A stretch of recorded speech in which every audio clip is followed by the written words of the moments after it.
Hello friends, मैं Arun Vishwakarma Arun sir maths YouTube channel पर एक बार फिर से आप सभी का स्वागत करता हूं। आज की इस वीडियो में हम डिस्कस करने वाले हैं एमपीटेड वर्ग 3 पात्रता परीक्षा के एग्जाम को लेकर। कई बच्चों के माइंड में कुछ क्वेश्चन चल रहे हैं। इससे पहले मैंने चैनल पर एक वीडियो अपलोड की थी जिसमें बच्चों ने नॉर्मलाइजेशन से लेके या उनके ऑब्जेक्शन कितने शिफ्ट में कौन से क्वेश्चन पर ऑब्जेक्शन है या कितने क्वेश्चन पर ऑब्जेक्शन है, इस तरीके के बहुत सारे डाउट आप लोगों के माइंड में चल रहे हैं। तो आज की इस वीडियो में हम आप ही के क्वेश्चन को डिस्कस करने वाले हैं ताकि आपके ज़्यादा से ज़्यादा स्टूडेंट के जो डाउट चल रहे हैं इस एग्जाम के नॉर्मलाइजेशन प्रोसेस को लेकर या उनके मार्क्स बढ़े या घटे, इस तरीके के जो डाउट आपके माइंड में है, तो आज हम कोशिश करेंगे आपके इन डाउट को क्लियर करने की। इससे पहले अगर आप चैनल पर नए हो तो प्लीज़ चैनल को सब्सक्राइब जरूर करें और बेल आइकन को भी प्रेस करें ताकि आने वाली हर एक वीडियो का नोटिफिकेशन आपके पास टाइम टू टाइम पहुँचता रहे। तो आज की इस वीडियो में हम कुछ बच्चों के कमेंट लेके आए हैं और मैं इन कमेंट के बारे में आपको बिल्कुल डिटेल में डिस्कस करने वाला हूं कि क्या आपके पास चांसेस हैं, क्या आपकी पॉसिबिलिटी है कि आपके मार्क्स बढ़ सकते हैं या घट सकते हैं, या फिर आपने जो भी क्वेश्चन पूछे हैं आपके डाउट के या आपके शिफ्ट के या आपके नॉर्मलाइजेशन की प्रोसेस को लेकर, तो आज की इस वीडियो में हम उसको डिटेल में डिस्कस करने वाले हैं। तो आइए स्टार्ट करते हैं। हम सबसे पहले कमेंट में हमें एक कमेंट किया था शिव प्रताप सिंह तोमर।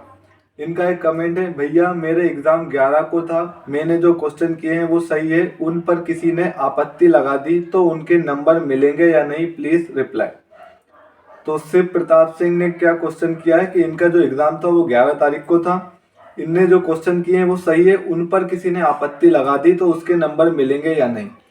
तो यहाँ हम सबसे पहले बात करेंगे कि इनके द्वारा जो क्वेश्चन इन्होंने जब अपनी आंसर की देखी होगी तो इनके द्वारा जो क्वेश्चन किए गए थे तो इनका जो आंसर था वो भी सही था और जो ईएसबी ने जो इनका आंसर माना था, जो करेक्ट आंसर माना था, वो भी सही था। लेकिन इसके बावजूद भी कुछ लोगों ने इनके जो किए हुए आंसर पर या फिर कहीं ना कहीं किसी ना किसी दूसरे स्टूडेंट को उस पर डाउट होगा या कहीं ना कहीं इस तरीके से ऑब्जेक्शन उन्होंने लगा दिया उस क्वेश्चन पर। तो अब ये बोल रहे हैं कि इनके नंबर घटेंगे या बढ़ेंगे, ठीक है, या नंबर मिलेंगे या नहीं।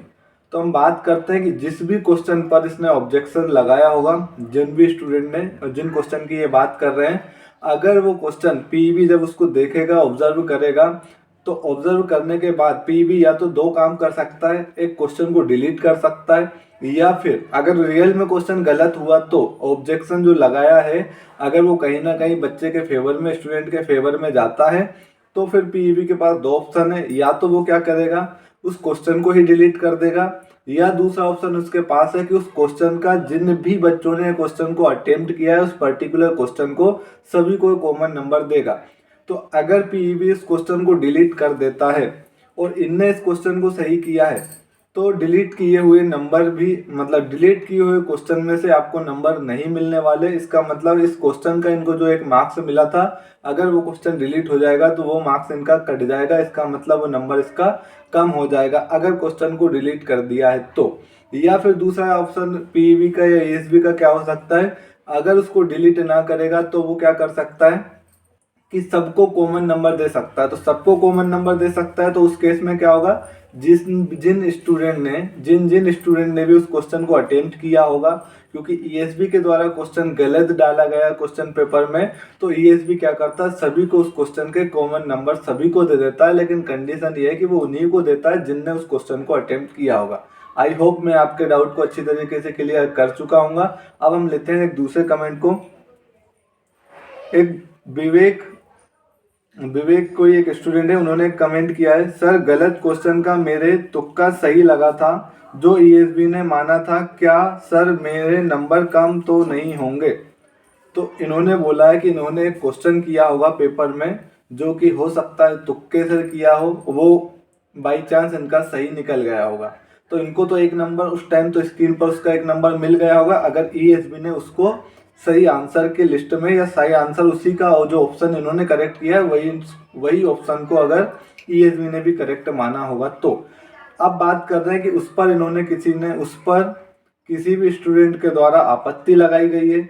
अब आपत्ति में लगाने के बाद इनके नंबर कम होंगे या घटेंगे या बढ़ेंगे, इस तरीके का माइंड में इनके डाउट चल रहा है। तो अब हम बात कर लेते हैं कि अगर बाई चांस तुक्के से ही सही है लेकिन इनका क्वेश्चन सही हुआ है, ईएसबी ने जो आंसर माना वो भी इनका आंसर था, वो सही है, इनको एक मार्क उस टाइम तो मिला होगा। लेकिन अगर उस क्वेश्चन पर ऑब्जेक्शन लगाए तो फिर वही दो कंडीशन आती है कि ऑब्जेक्शन लगाए तो या तो ईएसबी उस क्वेश्चन को डिलीट करेगा। अगर ऑब्जेक्शन सही आता है, क्योंकि आपको पता होगा जब भी आप ऑब्जेक्शन लगाते हैं तो आपको एक वैलिड प्रूफ अपलोड करना होता है। वैलिड प्रूफ क्या होता है, इसलिए मैंने आपको पहले बताया भी था। आप किसी भी ऑथेंटिक बुक का रेफरेंस देके यहाँ पर उस क्वेश्चन का जो सही आंसर क्या था उसको आपको अपलोड करना होता है। तो आप इसमें एमपी गवर्नमेंट की बुक या सीबीएसई गवर्नमेंट की बुक या फिर एनसीईआरटी बुक, किसी भी एक सोर्स को आप या किसी भी एक सोर्स से किसी भी आंसर को आप अपलोड कर सकते थे अगर आपको किसी भी क्वेश्चन में डाउट लग रहा है तो बच्चे कई बार ऑब्जेक्शन कर देते हैं, लेकिन वो कई बार ईएसबी उसको करेक्ट मानता भी है और कई बार करेक्ट नहीं भी मानता है, तो उस ऑब्जेक्शन को कहीं ना कहीं वो खारिज भी कर देता है। तो इस केस में अगर ऑब्जेक्शन सही निकला, बच्चे के फेवर में गया, तो पीएबी क्या करेगा, उस क्वेश्चन को जितने भी स्टूडेंट ने अटेम्प्ट किया होगा उनको सभी को कॉमन मार्क्स दे देगा, या फिर उसके पास दूसरा ऑप्शन बचता है कि उस क्वेश्चन को ही डिलीट कर देगा। अगर उस क्वेश्चन को डिलीट कर देगा तो इस क्वेश्चन का इनको नंबर मिला था, इसीलिए वो नंबर इनको कट जाएगा, ठीक है। या फिर कॉमन नंबर देगा, दोनों में से कुछ भी कर सकता है, ये ईएसबी के ऊपर डिपेंड है। अब हम चलते हैं अगले कमेंट पे। एक जो अगला कमेंट है वो है सुषमा पटेल का। इन्होंने कमेंट किया है 14 की सेकेंड शिफ्ट में 71 नंबर आए हैं सर, 23 में आरआईटी लगा है, उसमें 12 सही है, मेरे नंबर बढ़ सकते हैं क्या। क्वेश्चन में इनके कमेंट में इन्होंने बोला है कि 14 तारीख को सेकेंड शिफ्ट में इनका एग्जाम था, जिसमें से उस शिफ्ट में जो स्टूडेंट के द्वारा ऑब्जेक्शन लगाए गए हैं वो 23 क्वेश्चन पर ऑब्जेक्शन लगाए गए हैं, और उन 23 क्वेश्चन में से 12 क्वेश्चन इनके सही है। अगर 12 क्वेश्चन इनके सही है और 12 क्वेश्चन अगर पीईबी ने या ईएसबी ने, व्यापम कह सकते हैं, कुछ भी आप कह लो, ईएसबी ने अगर उनको जब ऑब्जर्व करेगा और 23 क्वेश्चन में से अगर वो पूरे क्वेश्चन कहीं ना कहीं सही है, ईएसबी ने उनको किसी को डिलीट नहीं करा, तो इनको 12 मार्क्स तो मिल सकते हैं। लेकिन कुछ क्वेश्चन मान के चलिए कि ईएसबी ने रिजेक्ट कर दिए, ये कहीं ना कहीं बच्चों के ऑब्जेक्शन सही हुए, कहीं ना कहीं ऑप्शन गलत हो सकता है, कुछ भी गलत हो सकता है क्वेश्चन के अंदर, तो वो क्वेश्चन को क्या कर देगा, ईएसबी डिलीट कर देगा। और अगर ईएसबी डिलीट कर देगा और इनने अगर उस क्वेश्चन को सोल्व किया होगा तो फिर उसका मार्क्स इनको नहीं मिलेगा। उनका जो 1 मार्क्स है या 2 मार्क्स है, जितने भी क्वेश्चन डिलीट करता है तो उनके इतने मार्क्स उसके कम हो जाएंगे उन डिलीट हुए क्वेश्चन के, क्योंकि डिलीट क्वेश्चन अगर है तो फिर इनके मार्क्स जो मिले उन क्वेश्चन से ही इनको मिले होंगे, 1-2 मार्क्स एक्स्ट्रा जितने भी हैं, है ना। तो अगर क्वेश्चन डिलीट हो गए तो इनके मार्क्स भी कम हो जाएंगे। अब हम चलते हैं अगले कमेंट पर। अगला कमेंट है कमलेश यादव का। ये पूछ रहा था सर, जिन क्वेश्चन में आपत्ति लगी है उनमें कुछ सवाल मेरे सही है तो क्या नंबर मेरे घट जाएंगे। अब ये क्वेश्चन में ये पूछ रहे हैं कि कुछ क्वेश्चन इन्होंने सही करे हैं लेकिन इस शिफ्ट के स्टूडेंट ने उन पर आपत्ति लगा दी है। अगर उन पर आपत्ति लगा दी है तो अब ये आपत्ति के बाद जब फाइनल आंसर की आएगी तब ये पता पड़ेगा कि उन आपत्ति में से कितने क्वेश्चन को कितने क्वेश्चन की जो आपत्ति है या हम कह सकते हैं ऑब्जेक्शन है, ईएसबी के द्वारा रिजेक्ट किए गए हैं और किन को वैलिड माना है। अगर जितने क्वेश्चन को वैलिड माना होगा और आपने वो अगर सही किए होंगे तो आपको उनके नंबर मिलेंगे। लेकिन अगर क्वेश्चन को डिलीट कर दिया गया होगा लेकिन आपने उनको अगर अटेम्प्ट किया है, तो डिलीट के केस में याद रखना, अगर आपने क्वेश्चन अटेम्प्ट किया है तो आपको मार्क्स मिलने हैं, डेफिनेटली मिलने हैं। या तो वो डिलीट करता है या सभी बच्चों को कॉमन मार्क्स दे देता है। 2 ऑप्शन होते हैं ईएसबी के पास, ठीक है। तो अगर आपत्ति लगी है और अगर आपके क्वेश्चन को डिलीट नहीं किया जाता और आपने अगर सही किया तो आपको मार्क्स मिलेंगे। और अगर ऑब्जेक्शन में क्वेश्चन में कहीं ना कहीं क्वेश्चन में अगर जो प्रूफ है सही अपलोड किया होगा किसी ने प्रूफ, तो वो क्वेश्चन को डिलीट कर देंगे। और अगर क्वेश्चन को डिलीट कर देंगे तो अगर आपने उस क्वेश्चन को सोल्व भी किया है, आपको उसके मार्क्स मिले हैं, तो आपका वो जो मार्क्स है वो कम हो जाएगा, ठीक। अब हम बात करते हैं अगले कमेंट की ओर। अब हम चलते हैं अगले कमेंट की ओर। अगला कमेंट क्या है,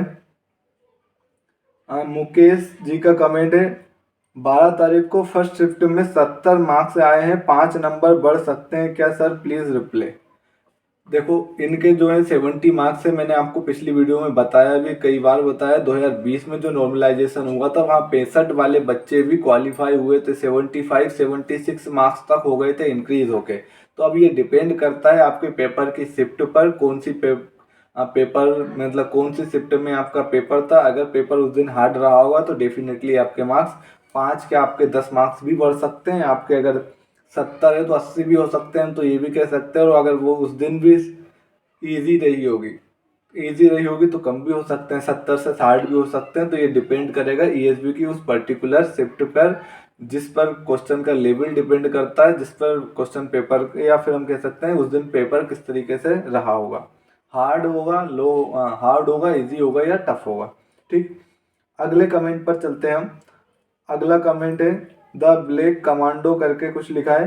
11 नवंबर फर्स्ट शिफ्ट 85 मार्क्स और 15 क्वेश्चन में ऑब्जेक्शन लगे हैं, तो कितने नंबर घट या बढ़ सकते हैं।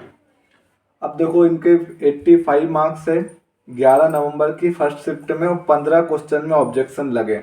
अब हम बात करते हैं उन 15 क्वेश्चन में अगर ऑब्जेक्शन लगे हैं तो हो सकता है उन 15 क्वेश्चन में से आपके 15 क्वेश्चन आपने अटेम्प्ट किए हों और पूरे के पूरे सही हों। अगर पूरे के पूरे सही हों तो उन 15 क्वेश्चन को आपको मार्क्स मिले होंगे।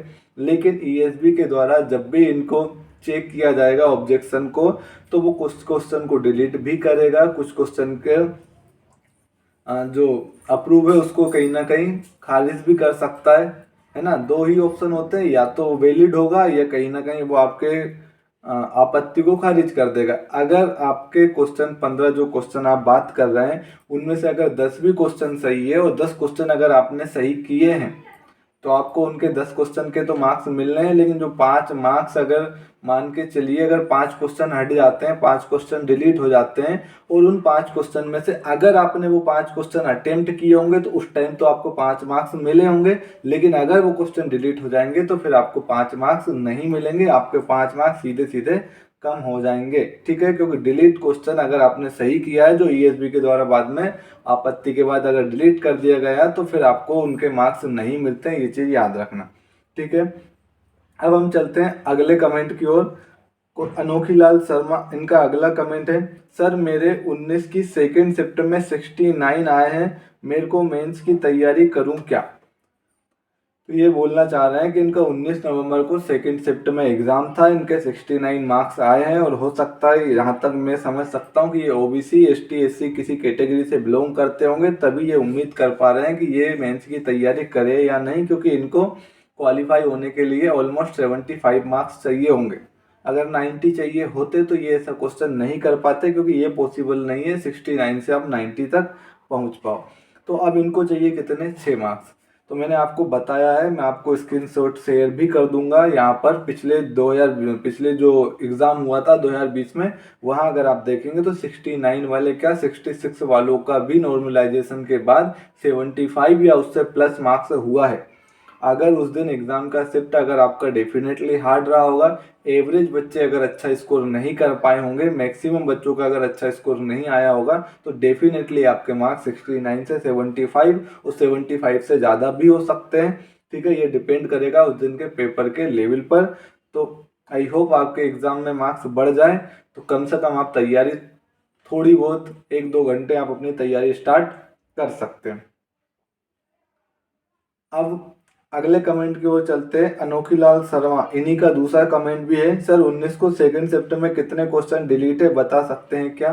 तो कितने क्वेश्चन डिलीट हैं ये तब तक हम नहीं बता पाएंगे जब तक इसकी फाइनल आंसर की नहीं आएगी। अभी आपके पास आंसर की आई थी जिस पर ईएसबी ने ऑब्जेक्शन मांगे थे। अब ऑब्जेक्शन के बाद आपने अपने ऑब्जेक्शन अपलोड कर दिए गए हैं। अब कितने क्वेश्चन डिलीट होते हैं, कितने क्वेश्चन सही होते हैं, ऑब्जेक्शन सही होता है या ऑब्जेक्शन को भी खारिज कर दिया जाता है, ये जब फाइनल आंसर की आएगी तब आपको पता पड़ेगा। तो फाइनल आंसर की के बाद ही हम बता पाएंगे सर कितने क्वेश्चन डिलीट हुए हैं कौन सी शिफ्ट में। तो आई होप आज की इस वीडियो में मैं काफ़ी बच्चों के जो माइंड में जो डाउट चल रहा था उसको क्लियर कर पाया हूँगा। और अगर इसके बाद भी अगर आपके माइंड में कोई डाउट बचता है तो कमेंट बॉक्स में हमें कमेंट करके ज़रूर बताइए। आने वाली वीडियो में हम आपके कमेंट को ज़रूर डिस्कस करेंगे और कोशिश करेंगे आपके सवालों के जवाब दे सकें। ठीक है, मिलते हैं अब अगले किसी वीडियो में अगले किसी अपडेट के साथ। Thank you.